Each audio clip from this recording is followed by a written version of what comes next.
Yes, you read the title correct, and no, I am not under the influence or on drugs. The Marvels is not that bad of a movie. I already knew it was going to be overhated, so I specifically waited a few days. Then a few days turned into like 2 weeks or something.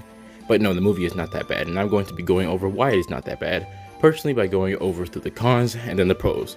Starting off with the cons, so we can keep this as short and simple as possible. Get it? Short and simple, because you know I used to name my videos short and simple reviews. The first con of the movie definitely has to go to the pacing. The short runtime definitely impedes on a lot of certain parts of the movie because it makes a lot of scenes feel rushed. There isn't a lot of character development because the emotional scenes aren't given their chance to be lingered upon, and it makes it feel more like a pep talk. And the scenes that are supposed to show how bad things are more so like 1 second, hey, no, the universe is being destroyed, we have to stop it, guys, and then the immediate next second, everything's fixed, everything is fine. There's not a whole lot of risk to be had with Captain Marvel to begin with, because she's like the strongest in the universe or whatever, or supposedly she's supposed to be, but even so, they could have tried harder. Next up goes to the characterization of this movie. For characters like Captain Rambeau and Captain Marvel, they're actually pretty alright. They had their chance to like set up their character and have more room to grow, but they just didn't have the screen time and the emotional scenes to really flesh out how the characters are. Miss Marvel was done perfectly fine, but when it came to Nick Fury and the villain, they butchered those characters. Nick Fury has already been declining because of Secret Invasion, so fans aren't a huge fan of his character development. Me personally, I'm alright with his character development from Secret Invasions, but when it came to this movie, they just made him the comedic relief, which is not what you're supposed to do with that character. He's not the comedic relief, he's a funny character, and you gotta know the difference between those. A comedic relief character is a character that is simply there just to make jokes and just to be funny. But Nick Fury is not that. He's a very important character that sets up a lot of the plots and the chessboard of the MCU. Butchering him down to just the comedic relief is not how you're supposed to deal with that character. And when it came to the villain, her main issue was just the fact that she was not that memorable.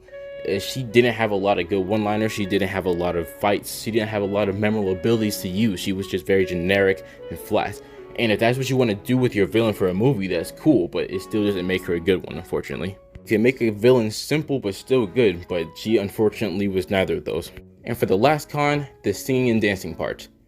Really, Marvel? Like, I know that Disney owns you, but that does not give you the right to make Marvel your own high school musical. One thing you have to know when you're telling stories is you have to know your audience. And your audience are not little kids anymore. If they aren't little kids, then that means they have already grown up.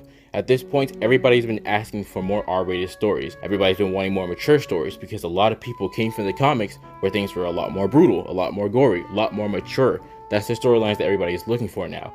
And you don't have to give them mature, gory, god-awful, graphic storylines. But you don't have to give them the kiddie stuff, because I don't think anybody who watches Marvel is ever coming to see people sing, dance around, and all that stuff. If you want to see that, we'll go over to see the Mario movie or something. Now, those are the cons for the movie, but there are definitely still some pros as well. As said, it's not that bad of a movie. The first pro definitely goes to the Flurkins. If you love cats, welcome. You're in cat heaven right now. If you don't love cats, guess what? You're about to be transitioned because these cats are incredible. Next up goes to Miss Marvel's characterization, because again, as I said, they did incredible with her characterization. When I walked into the movie, I assumed she was just going to be the loud, annoying little kid that has to grow up. But that's not the case. She already had her TV show. She already grew as a character, as a person, so she's good. There are a lot of times where she's able to make the most responsible and mature decision just because she's built different, I guess. I wish other characters were able to have their time to shine as well, but I'm definitely glad with what they did with her character, and I look forward to seeing more of her in the future. Speaking of which, the post-credit scenes, both of them were very good. We're now getting teased for a Young Avengers film eventually, and we're also finally getting the X-Men in the Marvel Cinematic Universe. We've been waiting for a long time, and we knew it was coming around because Deadpool 3 is coming out next year, but still, it's exciting to see some confirmation. The next pro definitely goes to the fight choreographies. The fights were the most entertaining part of the movie, and that's cool. Whenever a fight was on screen, you were definitely interested in the characters, what they were doing, how they were fighting the villain, all sorts of things. They didn't really have to focus on the characterization with that, so it makes sense they were able to just fully go out with all sorts of action. And to lead up with that, the switching mechanic in the movie. And in the beginning of the movie, that immediately begins with the switching effect going into effect.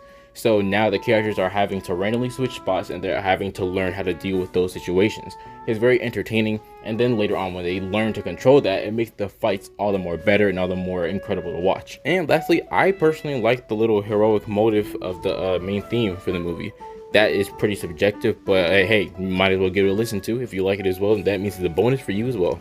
And that wraps up my little review of the movie. It was not that bad. Me personally, I would recommend people to wait until it comes to Disney Plus, which I can assume is going to come there fairly quickly. And whenever it does, you can just check that out and enjoy it for yourself. That's about it. Hope you guys enjoyed the video, and I want to hear your thoughts as well. If you thought the movie was good, comment that. If you thought it was bad, comment that also. And make sure to like the video if you enjoyed the video in general. Make sure to hit that subscribe button if you want to help a brother out, and you can check out my other stuff as well. Make memes, make edits, and I plan to do even more projects in the future alongside more reviews like this. So with that said, I hope you all have a great rest of your day, and I will see you all next time.